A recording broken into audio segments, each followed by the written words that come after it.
नमस्कार, मी रुशाल यादव सारंग TV9 विशेषमध्ये आपल्या सर्वांचं स्वागत।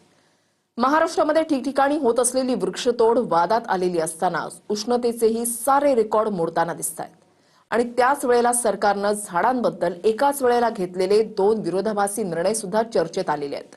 पाहूयात एक रिपोर्ट।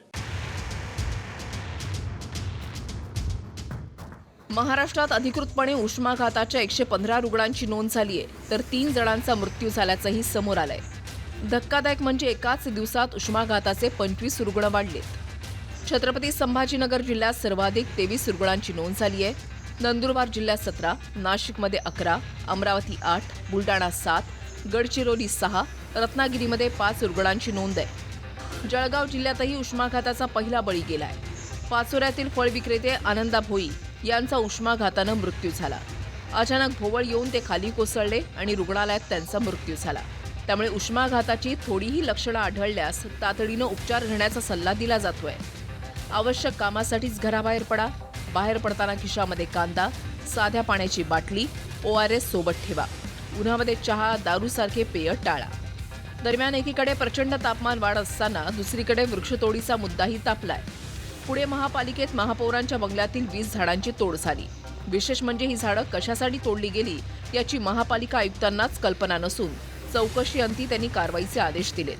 पण ते वेगवेगळे मत येत आहेत, म्हणून याच्यामध्ये ज्या लोकांनी काम केलं आहे सर्वांचा खुलासा मी घेतो आणि नेमके हे वृक्ष तोडीची गरज होती का किंवा वृक्ष तोडी खऱ्या अर्थाने झालेली आहे का, हे सगळे विषयाची सखोल एक आपण तपासणी किंवा चौकशी करू आणि यानंतर आपण बघू त्याच्यावर पुढची कारवाई काय करता येईल। पण मग या सगळ्या वृक्षतोडीत काही चुकीची घडलं असेल तर काही कारवाई देखील तशा काही बिलकुल होईल, पण मला पण असं वाटतं की कोणी जाणून वृक्ष तोड का करणार हा पण एक आश्चर्याचा विषय आहे। एकीकडे सरकार वृक्ष लागवडीचा दावा करत असताना दुसरीकडे अनेक शहरात वृक्षतोडीच्या विरोधात आंदोलनही होत आहेत। सरकारचा हा विरोधाभास दाखवणाऱ्या दोन्ही बातम्या आजूबाजूला छापून दैनिक लोकसत्तानं त्यावर नेमकेपणानं बोट ठेवलंय।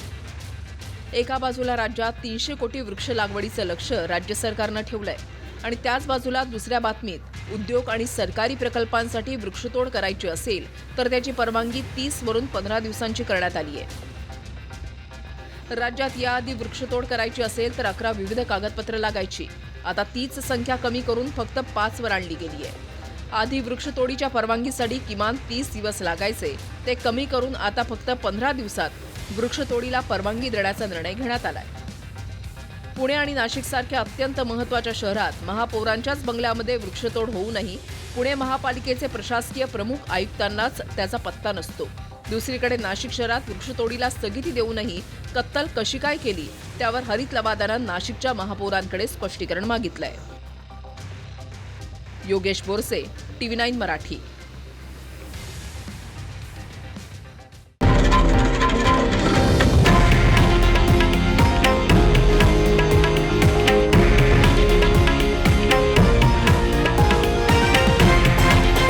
हे आहे देशातील नंबर 1 न्यूज नेटवर्क आणि आपण पाहत आहात TV9 मराठी, एकमेव।